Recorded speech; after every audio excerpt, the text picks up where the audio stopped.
Greetings, everyone from Stanford. I'm pleased to welcome all of you. This is going to be an important discussion of diversity in the fields of engineering. Before turning it over to our speakers, I want to just give you a quick update on some of our efforts and what's going on, some of the activities in the School of Engineering.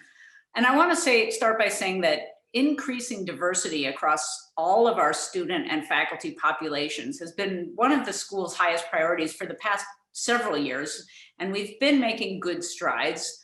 We've also been working on making sure all of our programs are accessible to all students and more generally, hoping and nurturing to a welcoming and inclusive culture across the school. But I do want to say over the past year, we've certainly redoubled our efforts. And that's partly because we've had really great engagement from our faculty, from our staff, from our students throughout the school, and terrific support from many alumni like yourself. So just a few of the things we've been doing. As I mentioned, one of our goals is making sure all engineering majors are accessible to all students. And we do have on-ramping programs. We have companion courses. These are typically for undergraduates who come from under-resourced high schools. We really want to level the playing field for all of our talented students. On the graduate student side, we have several programs that provide exposure to our research environment for new or prospective graduate students who might not have had an opportunity to learn about or participate in research before. Of course, these programs, which are so important, with the personal touch being a big part of them, had to move to a virtual format. We were worried about that, but we still achieved a remarkable level of success with these programs.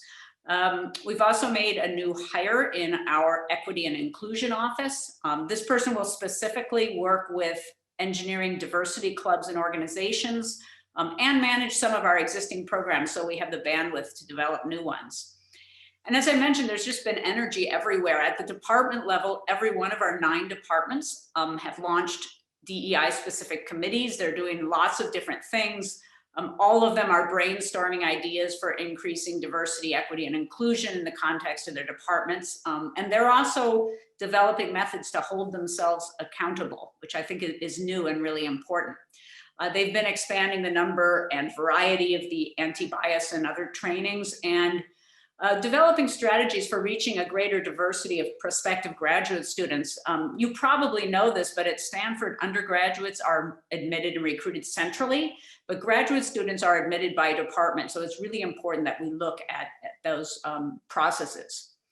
We also recently launched a Dean's Graduate Student Advisory Council, which is a group of dedicated graduate students from across the school. And their goal is pretty general: to increase communication between the graduate students and the school leadership, and to inform decisions that involve students. And they've already had some great ideas.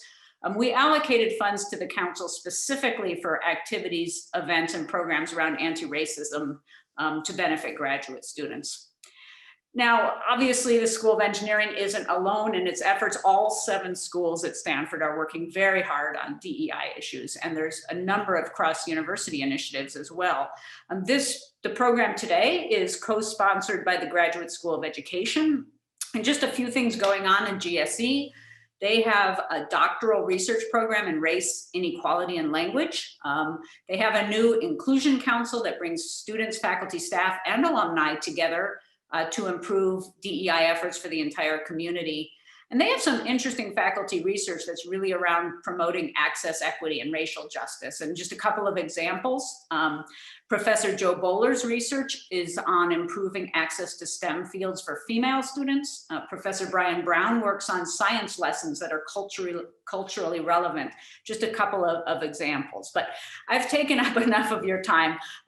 This isn't about me. I just really wanted to welcome you and let you know some of the things that are going on in the school. But now let me go on to introduce today's speakers and moderator. Sheri Sheppard is the Richard W. Weiland Professor in the Department of Mechanical Engineering. Sheri has made many enormous contributions to Stanford, just way too many to list here. So I'm just going to mention one thing.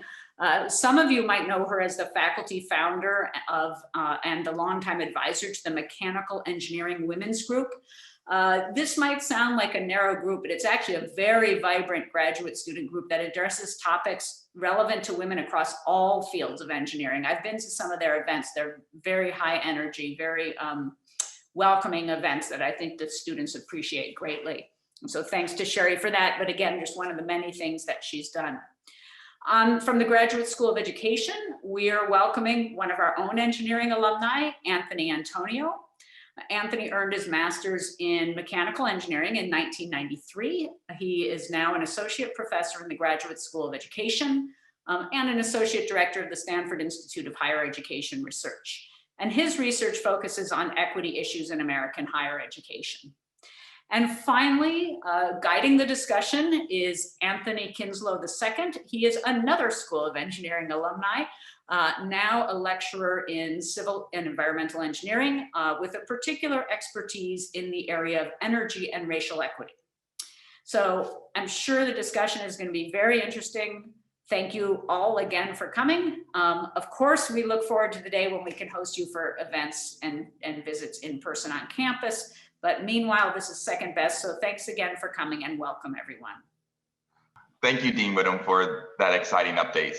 It's encouraging to hear this level of attention that diversity, in particular racial equity, is getting right now. I know it's all of our hopes that this effort and attention is sustained. Thank you for everyone in attendance who have come to hear about diversity in education. We have two individuals whose research dives into both the psychological and practical aspects involved with diversity in education. Professor Anthony Antonio and Sheri Sheppard are, by all accounts, leaders in this space, and I'm so excited to be able to moderate this conversation. Now, before we jump in, I want to introduce myself a little bit more and provide some context to the discussion we are about to have. As previously mentioned, I am a lecturer at Stanford, where I co-teach the courses Racial Equity and Energy and Quest for an Inclusive Clean Energy Economy. Courses like these that discuss the racial dynamics at play were not in existence when I was a student within the School of Engineering just 2 years ago. And I know there are efforts to include more of that of these kind of conversations in the School of Engineering. For example, Bruce Cahan, a lecturer in the Management Science and Engineering Department, is working to bring attention to the history of Black, Hispanic, Indigenous, and underrepresented entrepreneurs. Some of you may have heard of Black Wall Street in Tulsa, Oklahoma. There's more. There's a rich history of entrepreneurship in these communities that should be shown and discussed. I'm myself an entrepreneur and the founder of Gemini Energy Solutions, which I started to democratize the small commercial energy audit space. As one of the only African Americans in the entire department, I often felt isolated, and race and racism was almost never discussed. My story was not unique nor commonplace. More about me, I'm a proud graduate of North Carolina A&T State University, an HBCU. For those unfamiliar with HBCU, it is a historically Black college or university, and North Carolina A&T was actually founded the same year as Stanford. And when I came to Stanford in 2013, it was a dramatic culture change and not necessarily one for the better. As one of the only African Americans in the department, as I mentioned, I really felt isolated. And as you can see, as I talk, this is the story of diversity in education. It's not just interest, but it's personal. And now when we think about diversity, it can mean a lot: gender, sexuality, language, etc. But today we're going to be focused on racial diversity. And I think we can all agree that talking about race is difficult. As a result, when diversity is discussed, when race is discussed, the other forms of diversity is prioritized. I'm hoping that this conversation allows us to further our conversations that is already happening around the country regarding racial justice, racial equity, institutionalized racism, and systemic anti-Black racism. This will further that discussion, and our goal is to leave you with all specific actions you can take to move our education system toward a more equitable and just society. Or as I like to think about it, anti-racist actions. So if you don't have a pen or paper ready for notes, I suggest you grab some.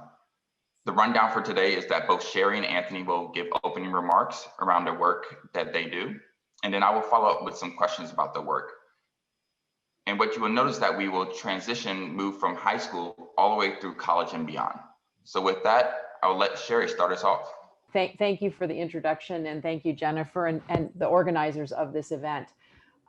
So I was educated as a mechanical engineer in the Midwest, University of Wisconsin in Madison, and then went on to University of Michigan in Ann Arbor. I worked in the auto industry for a number of years and really focused then on structural analysis, and how to make a safe car, whether that be a car that you get 200,000 miles out of or that protects you if you have an accident. When I came to Stanford, I continued in that work, but both because of my experiences as a woman in many engineering classes where I was the only woman, and then recognizing where are other ways to improve engineering, I started to actually become more interested in the question of who's the engineer and who's not at the engineering table. That awareness or waking up to that questioning, shouldn't we be more diverse, really was coming at a time when the National Science Foundation in the mid-'80s was starting to recognize that they as an organization did have responsibility not only to be funding basic and applied research, but also making investments in that question as well. Who are our engineers? And are we really as a nation tapping into the most creative ideas across all peoples, as well as concerns about social justice and how do people get access to the good paying jobs that engineering often is. So it came at a time when NSF was putting this investment in dollars, and I actually partnered with 3 historically Black colleges and universities to create a coalition called Synthesis. So our partners were Tuskegee, Southern, and Hampton, Cornell, Iowa State, Berkeley, that good school across the bay, Stanford, and Cal Poly. And our mission was to improve engineering education, to be modern and to be accessible to more individuals. And so that started me down a pathway of really recognizing diversity, not only gender and now all the variations in gender, but also race and really to work on intersectionality. A lot of my work has been in the classroom and questions about inclusivity and a sense of belonging and what can we do in those foundational engineering classes to have them not be weeder classes or gateway classes. I mean, you still sometimes hear the expression, look to your right, look to your left. One of those students won't be there at the end of the semester. And really my work is about how do we get rid of that and say, how does everyone survive if they really have the passion to be an engineer? So a lot of my work has been in kind of that 4 years of an undergraduate experience and partnering with institutions around the country.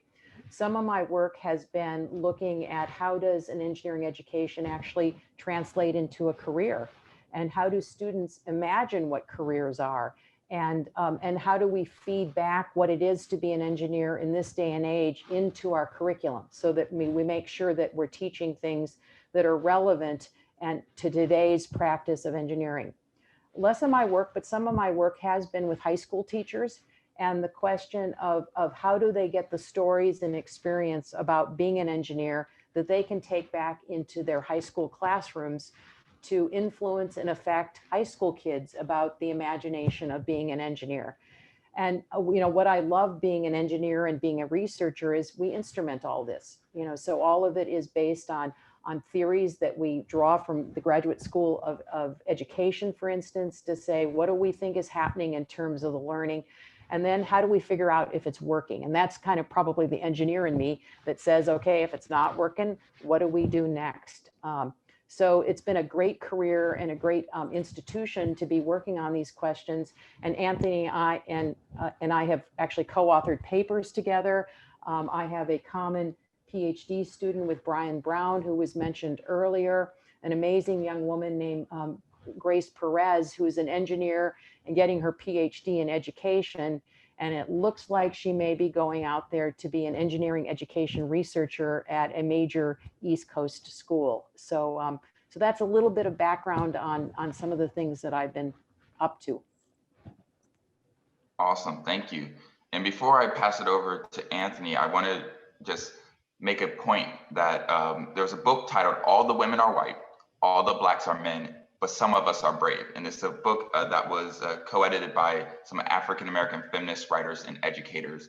And I bring this up just because when I talk about that we're going to be talking about racial diversity, we often just lean towards men, right, when we think about that. And I want to bring up that we're not going to fall into that trap here in this conversation. And so thank you for your work. And with that, I'll pass it to Anthony. So I start out life as an engineer as well. And, my pathway started thinking about college, thinking I wanted to be an engineer. And I arrived long ago at Berkeley to study mechanical engineering. And I experienced exactly that, I guess, a very common story of look around and you will be a number or a statistic that doesn't make it. And that happened a couple of times. One, I was in a room full of Filipino American students where the retention rate was 50% across all majors. And then you step into the room of budding engineers and scientists and you get a similar kind of statistic. And when you hear that statistic, relative to how hard you worked just to get there, you start to wonder, how did I get here? How did I get to this place? In addition to the survival things. And that was a question that was, strongly on my mind, while at the same time working very hard to fight my way into the School of Engineering and eventually finishing. From there, I went into the aerospace industry. I worked at Rocketdyne, and I was pretty happy about that. I was also politicized at Berkeley and had a mechanical engineering degree, was interested in thermosciences and tried to figure out, how do I get a job that's not, making bombs and fighter planes? And I got a job at Rocketdyne, designing rocket engines for the space program. And once I arrived there, I had similar kinds of questions, like, how did I get here? You ask those kinds of questions because you don't see other folks like yourself. And at least in my case, that fact was pointed out to you. Along with, I had 3 female colleagues in my department. And so you ask, how did I get here? And that was a similar question that I had earlier. So eventually I decided to study education to get to that question. There was the how did I get here to college generally and studying engineering, as well as that question with regard to a career. And so I went off to become a social scientist. Although, when I introduce myself, when I'm in a room of other education folks, particularly at Stanford, they will introduce themselves as, hello, I'm so-and-so, I'm a sociologist, I study this and this, or I'm an economist and I study these things in education. And the only way that I can introduce myself accurately is to say, I'm an engineer and I study these things. Because I think, similar to Sheri's story, I bring that engineering lens to the work that I do in education. I'm inherently really trying to understand, again, that broad question, how do people get here or not get here, in this being college, and understanding in particular why some people don't make it there, why that might be patterned by race, by class, by gender, as a way to then think about, well, how do we change those patterns? How can we intervene? So there's always an end goal in mind. So some of the things that I've studied in the past have to do with access to higher education. And a large part of that work really thinks about the high school context and community contexts and how that shapes decision-making. So along those lines, and along those lines, I'm also thinking a lot about college admission processes, which is, one end of really the college aspiration process up to admission, and then you might get in somewhere.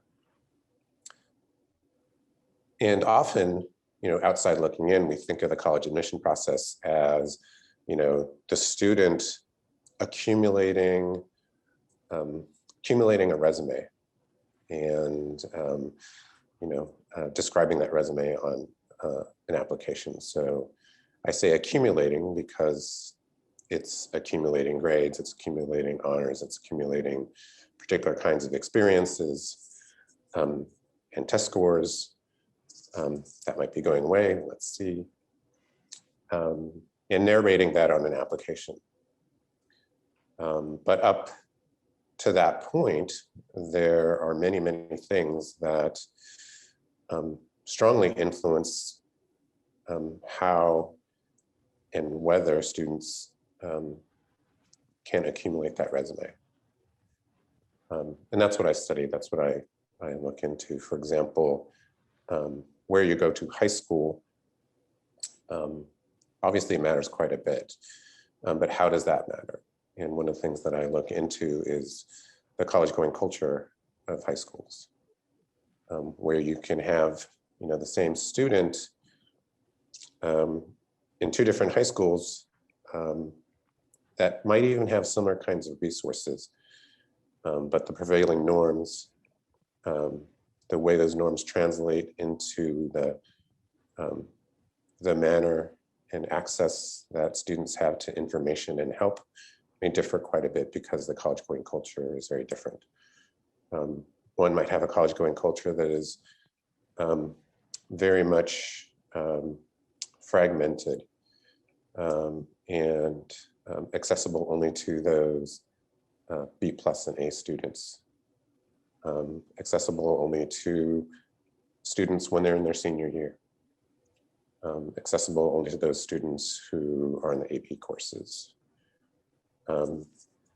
Whereas another student may be in a high school where those barriers are worked, where people work very hard to not have that kind of stratified culture, where the same options are available to all students, and prevailing norms change over time to do that. I'll close by saying that, certainly once, getting into college is just a first step, as we've intimated here. And one of the things that I learned as an undergraduate in engineering is that, I think engineers created peer group learning and the importance of peer groups. And, the education communities, I think, clued onto that late, but now we understand just how important those peer groups, particularly inside classrooms, and how they take the peer learning outside classrooms, how important that is for succeeding, for doing well, for maintaining those goals, and for staying, graduating, and getting that degree. So I look into those kinds of dynamics as well. Thank you. I'm going to jump right into it because everything that you two have been talking about and some of the aspects you both talked a little bit about high school, I want to ask the question, if you were to imagine a checklist that if every high school did, we could dramatically improve the high school to college transition for students of color, what would be some of the things on that list? And I'll partially draw from the several bridge programs that Stanford has in that transition from being a high school student to being a college student, particularly focused for underrepresented students. And some of it is how do you study? I mean, it's not the getting the grade, but how do you organize yourself? How do you actually ask questions? I mean, that's a real challenge we have with some student groups, is being afraid to go to office hours and not knowing what office hours are. So I think some of it is an agency around your own learning starting earlier that is not related to the grades. I would also say, find ways to be artistic, find ways to connect beyond your classes, and you can start that in high school right away. But I think, reaching out, helping them learn, all students, but particularly Black students, of how do you connect with faculty? How do you connect with other students? How do you put yourself out there? Would be some of my advice. Well, when I think about the work that we've done in schools, again, I'll sort of raise this idea of college-going culture. And college-going culture is on the one hand, it is those norms and expectations that exist in a school for thinking about post-secondary options, and encouraging those post-secondary options. But college-going culture is also about the ways that a school structures access to advice and information. And so the first thing I would do is, if I'm a teacher, if I'm a staff member or someone in administration, is examine that culture. And we're developing ways to do that, but to examine it for particular things. So one is sort of cohesiveness of the expectations we have. So again, frequently, especially in larger high schools, it's very easy to hold expectations for some students and not all students. It's very easy to ignore the students that aren't asking for help. It's very easy to reward students that take initiative, that are always in your office.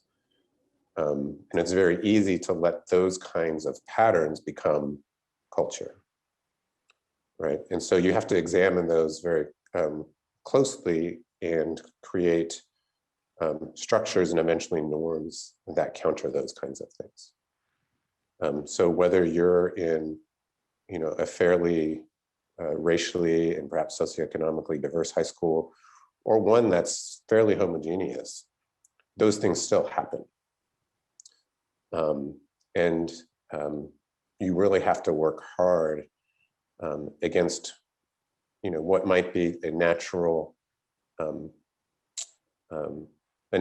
diversion of our resources and attention to those we think will most easily benefit from it. Nice. So all about intentionality, right?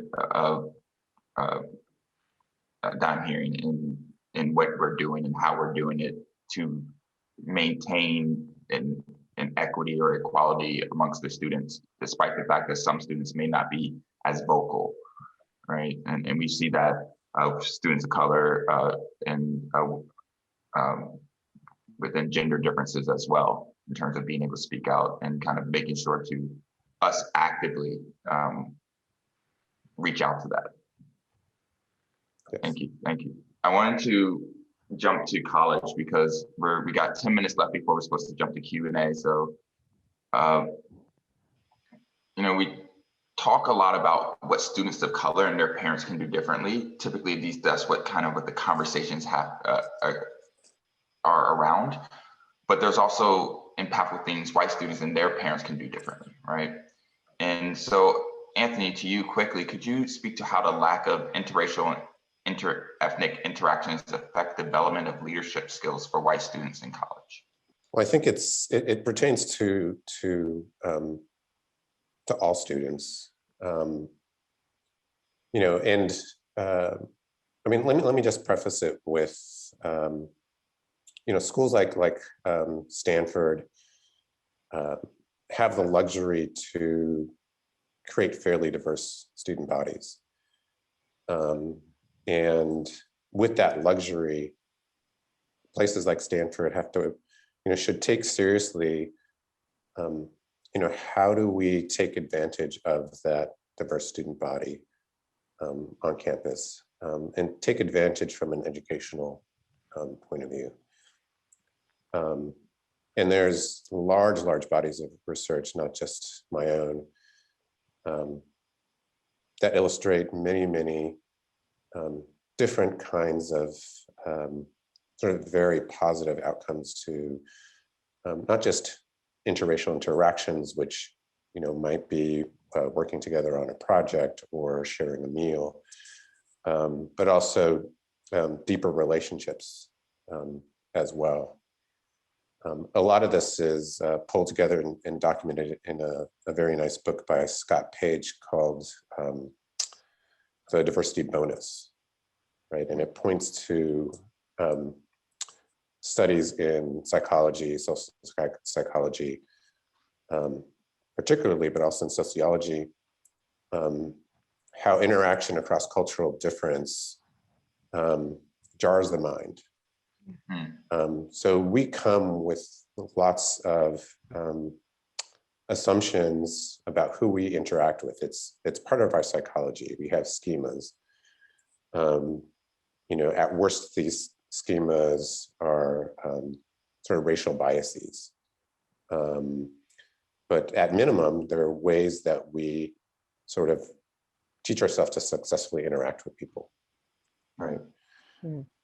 When those are interrupted, those are learning moments, psychologically and over time, socially. And that's what diversity does. And then when you look in particular areas like our ability to think critically, to bring you know, many dimensions of into our problem space in diverse groups, we begin to see how diversity works.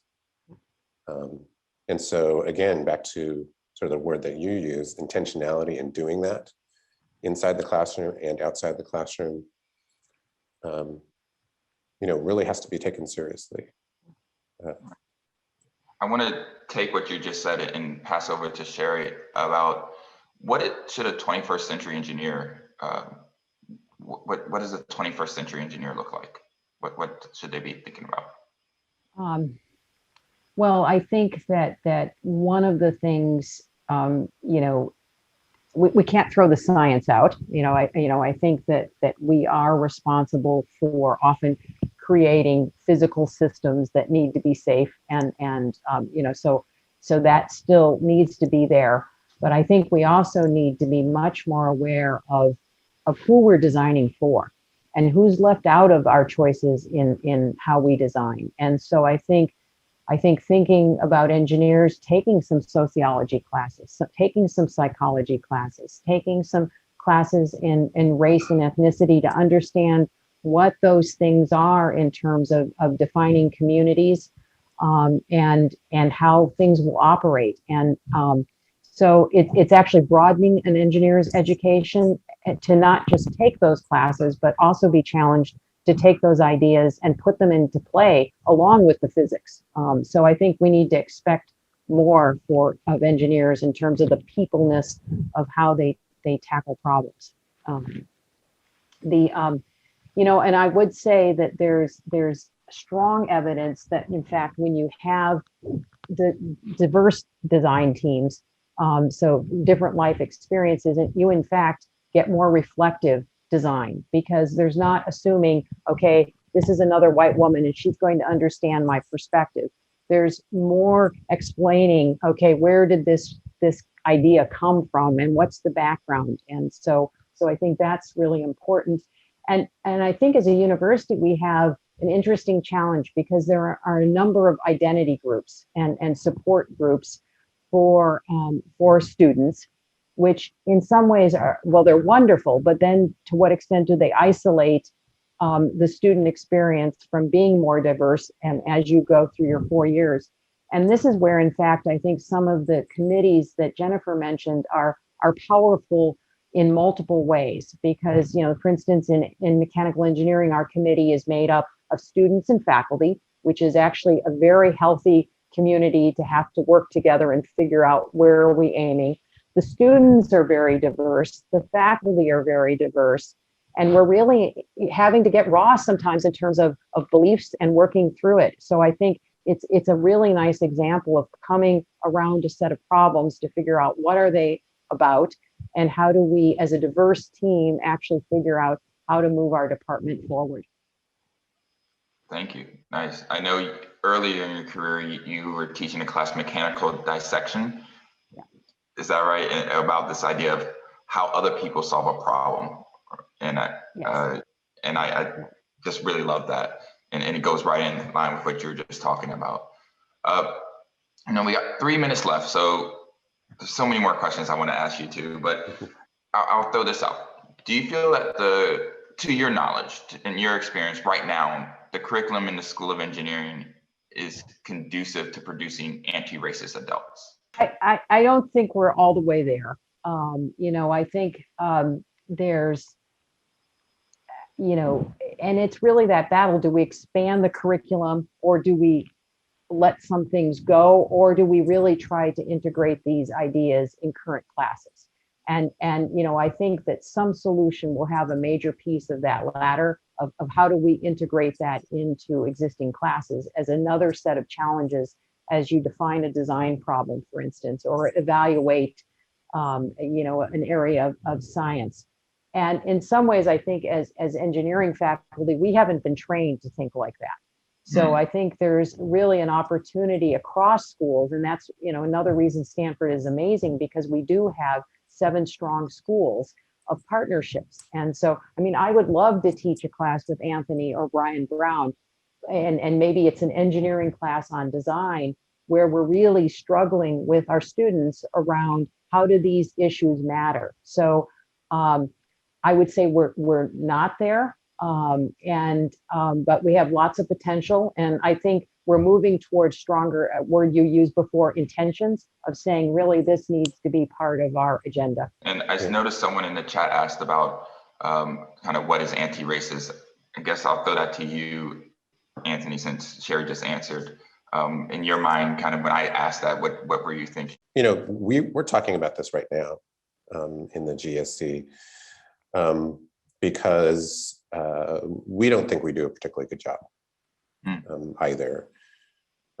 And, you know, if you are outside of the GSC, you might find that surprising.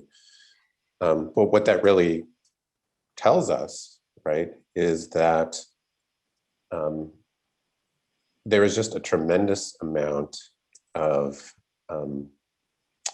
so if you start with how our society, particularly the American society, is constructed and its origins that are clearly racist and anti-Black in nature, then that infuses much of what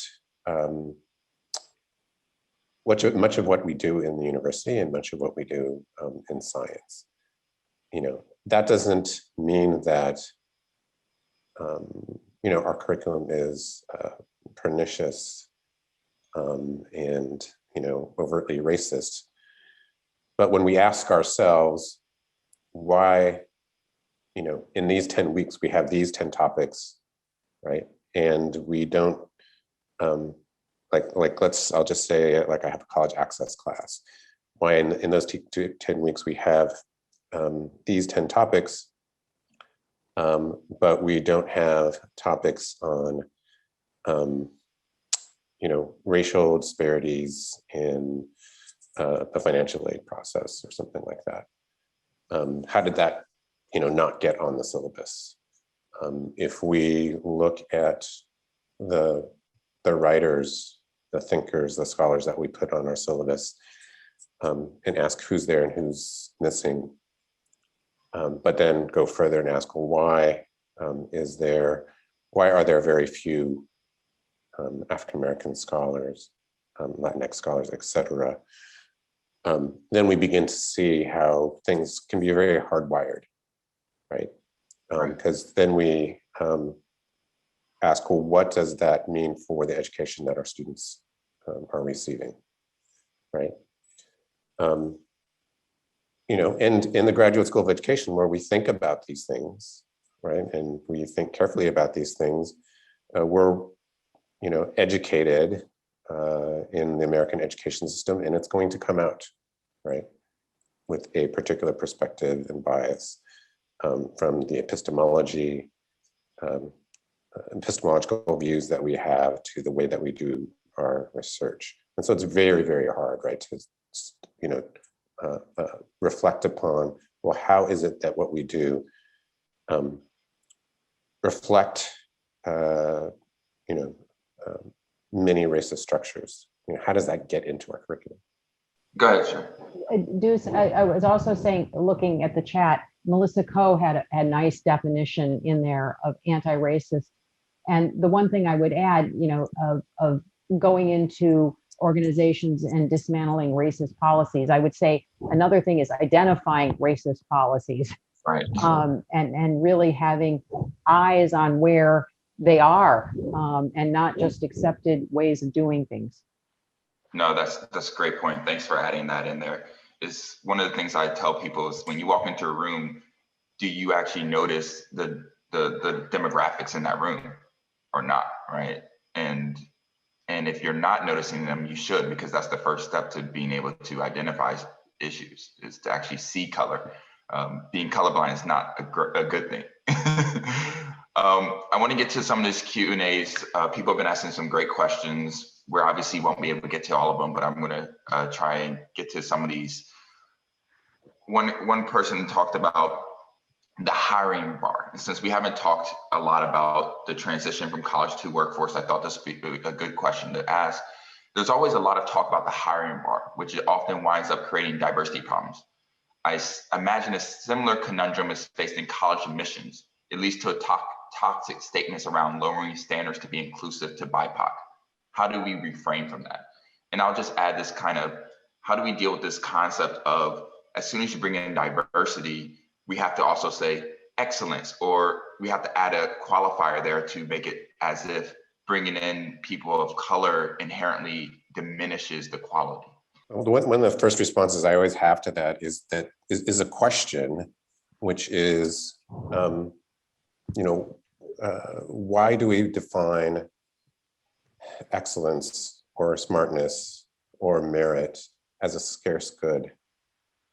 Why do we define it in such a way so that there are winners and losers? How does that relate to our educational objectives, right? So, one way to look at it is, well, if we create this scarce good, then we can sort of skim all of the winners off the top, and let's not even talk about how we define merit or smartness. Then we can all put them in the same place. And, in some ways, and research will bear this out, as educationists, as educators, we don't have to do anything, right? They will come in and they will do their thing and they'll succeed. So then you have to ask yourself, well, then what is our job? What are we doing? What is our mission, right? Is our mission to, validate or rubber stamp folks that walk through the door with a Stanford diploma? Or as educators, are we here to develop talent, right?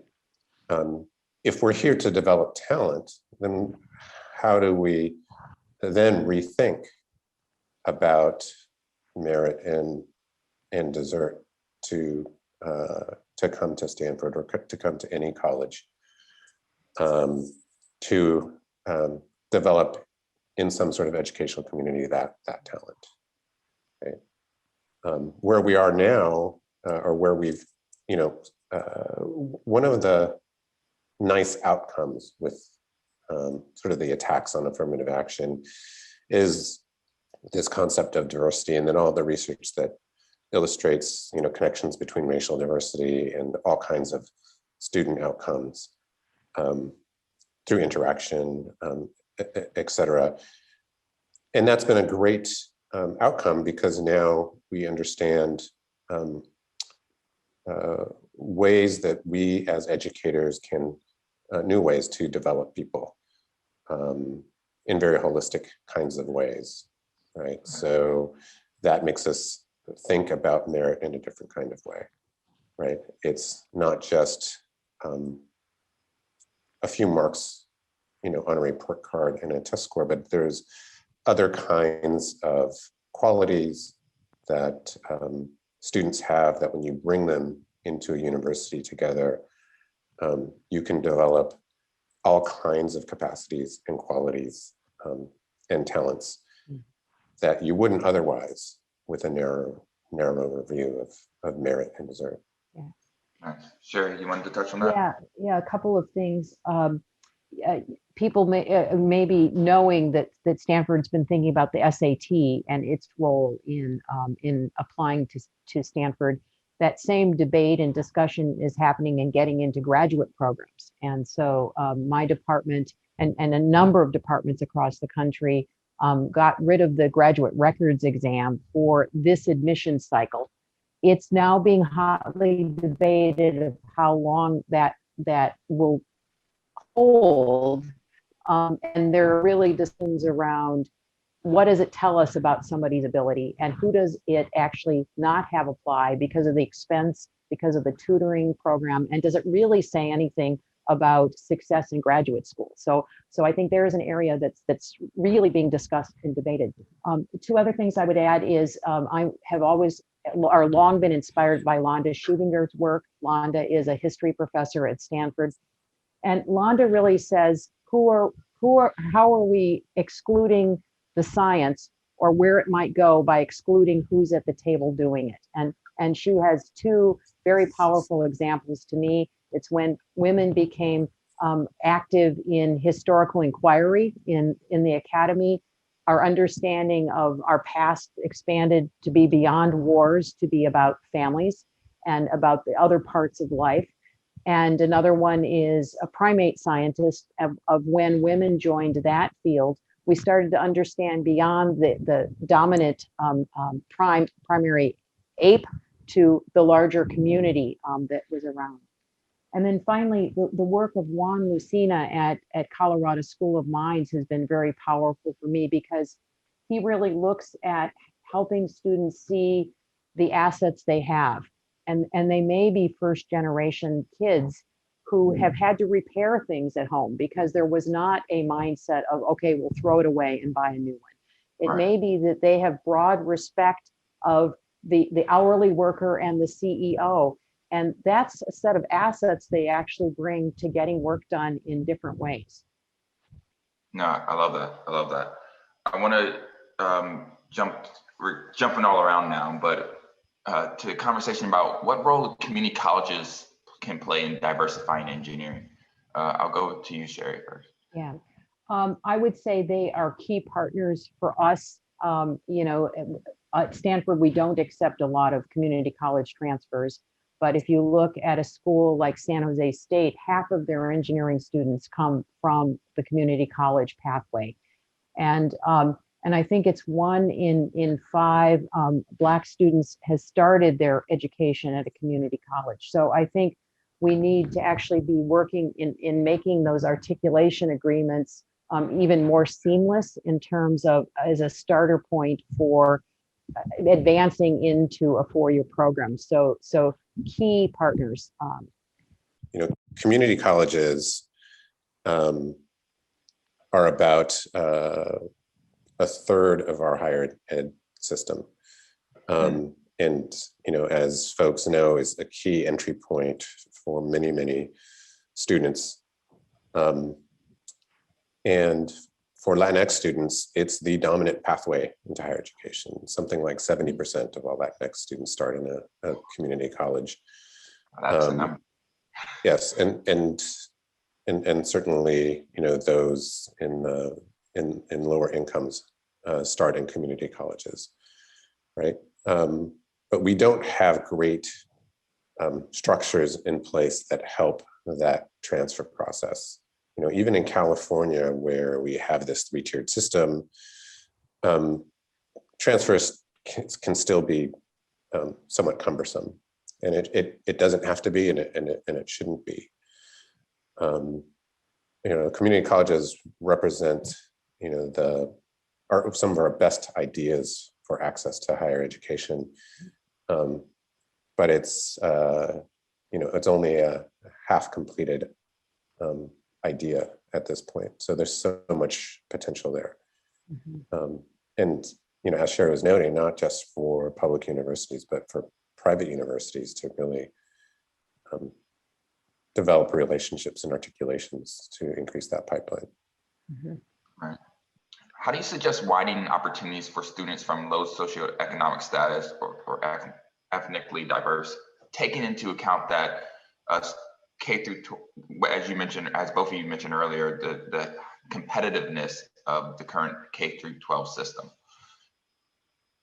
You know, I'm thinking about, I'm not monitoring the chat very well, but I did see something flash up there when I was talking about college going culture in high schools, and it said something like, shouldn't we start earlier? And yes, that is, yes, we should be starting earlier.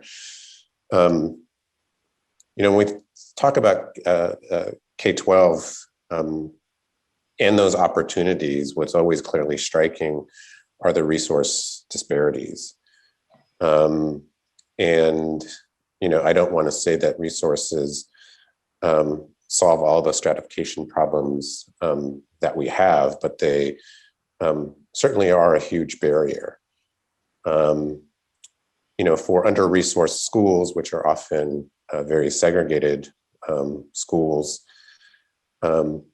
they simply don't have a stable teaching force with high teacher turnover, high administration turnover, don't have the stable curriculum or the extent of curriculum, don't have the, you know, what we might think of as core educational experiences in art,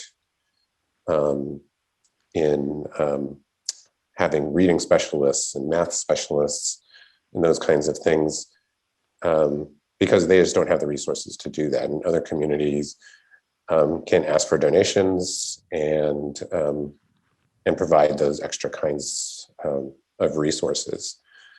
You know, it sounds like a simple answer, but if you walk into a private school and you've never been into a private school,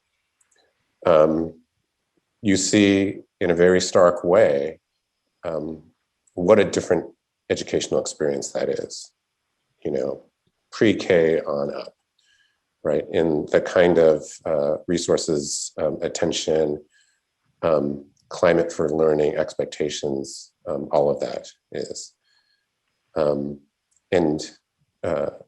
You know, if we don't start with the resources, we can do many other things for sure, for teachers, for the curriculum, for the pedagogy, but it'll continue to be an uphill battle for those schools.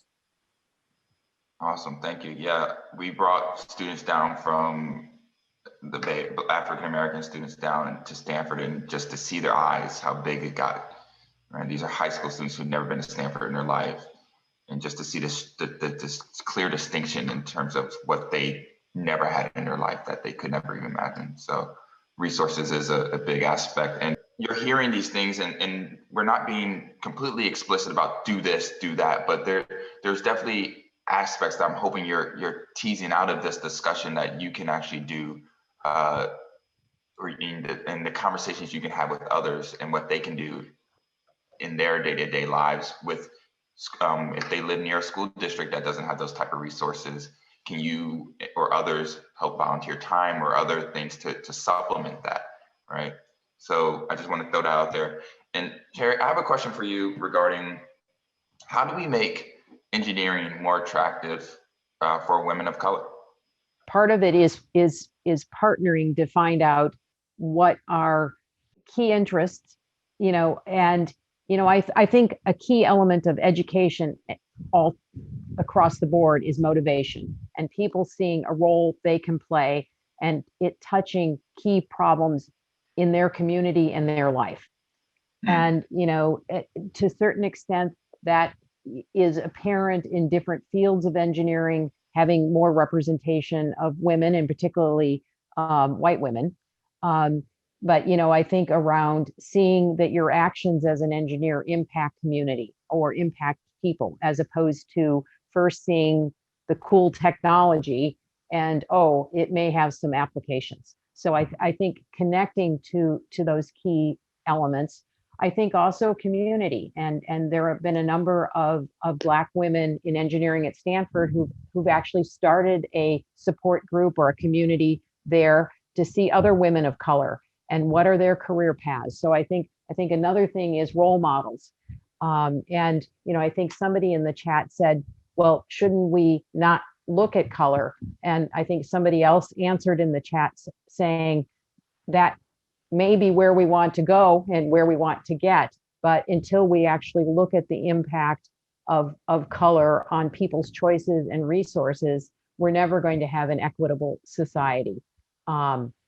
So, I think not solving the problem for women of color, Black women, but actually partnering with them to say, how do we change engineering to actually make it cooler for you or a place you want to spend time and contribute to? How do we redefine diversity in a post-COVID world? I think that in some ways, COVID has made diversity more apparent. From the standpoint of when we're all on campus, students are all kind of eating the same food, living in the same places. I think with students now being largely scattered, some of them are on campus, particularly students who are international or who have homes that are not at all conducive to being students are on campus. But I think, as I do one-on-ones and advising with students, the disparity in what they have is more apparent to me than ever before, in terms of stable internet connection, a quiet place to talk in, is somebody else cooking food for you, all of it, doing laundry. And so, I think it's heightened our awareness as educators of not making assumptions of where all students come from. So I think it's going to actually be a challenge for a longer time to say, we're aware of this now. What does it mean in terms of how we support students? I mean, I had a student in the spring quarter who needed to reach out, and she was in an apartment back east in Washington, D.C., and there were riots going on outside of her apartment, and she was hearing gunshots. So, being more willing to hear the pain that some students are having. And if the only thing is just, we want to do more than just listen, but saying we care, we want to hear this. No, I think that's powerful. And one of the things that I noticed as a distinct difference between my time at North Carolina A&T and Stanford was that hearing of the cultural connection of, I understand where you're coming from, and I'm hearing the challenges that you in particular have to deal with, and how much that kind of strengthened and encouraged us, and how oftentimes that wasn't felt the same way at Stanford. And so, there's an interesting conversation going on in the chat around justice, equity, diversity, and inclusion. And I didn't know if you wanted to touch on that a little bit. Yeah. And I will touch on it. I would say I'm not an expert in any of this, in the sense of I wasn't formally trained in sociology. Over the last 10 to 15 years, I've been learning a lot, reading a lot. the course that I created along with Dr. Carol Moeller and Dr. Shannon Gilmartin called Expanding Engineering Limits, Culture, Diversity, and Equity. I was learning as fast as I could on my field, engineering, and how non-diverse it has been, and what its roots are, how that plays out in the corporate sector. But I think the interesting inclusion and diversity, one might say, well, if we have inclusion, do we need to have diversity? But I think it's inclusion of that diversity in the workplace or in the situation, and saying you don't need to check your identity at the door. I mean, your identity is part of who you are, and much of the value that you bring to the engineering enterprise. The equity comes out in recognizing that all students don't have the same resources to begin with.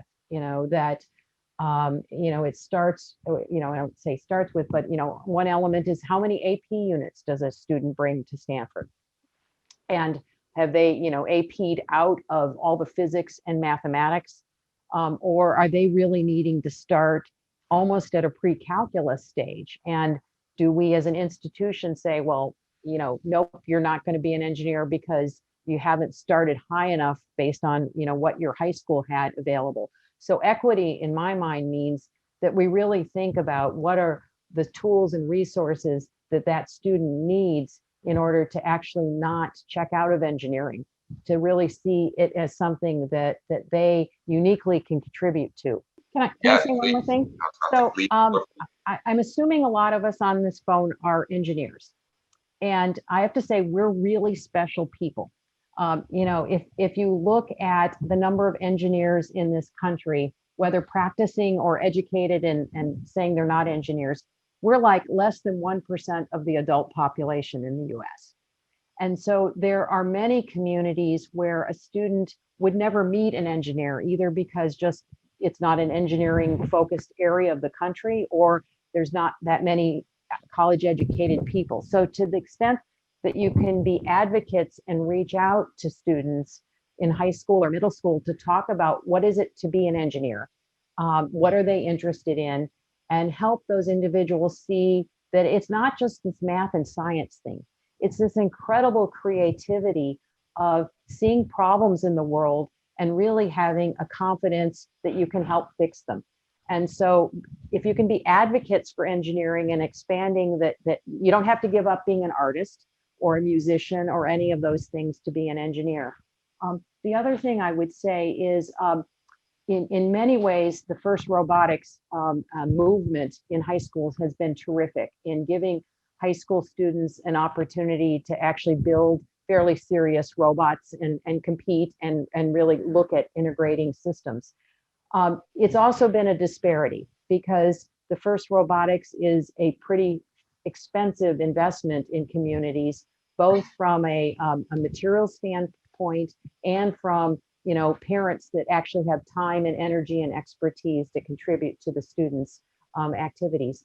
So if you can get involved in communities to think of alternatives or supporting FIRST Robotics, that would be really great, because we're in fact now almost seeing two groups of students coming into the university, some who've been doing FIRST Robotics since 9th grade, and then others who are interested in engineering, but really have not done much in it. And so it's a challenge that we're kind of loving, but at the same time, if we can I'll say level the field or get other opportunities to more communities around engineering experiences, that would be great. Thank you for saying that. And I would just add that as we're transitioning to a clean energy economy, there's a lot of problems that are created that need to be solved. And this is something that their communities, in particular people of color, communities of color, are going to be hit first and worst by climate change. And so this is an opportunity for them to see where they can actually make a difference and be motivated to make a change.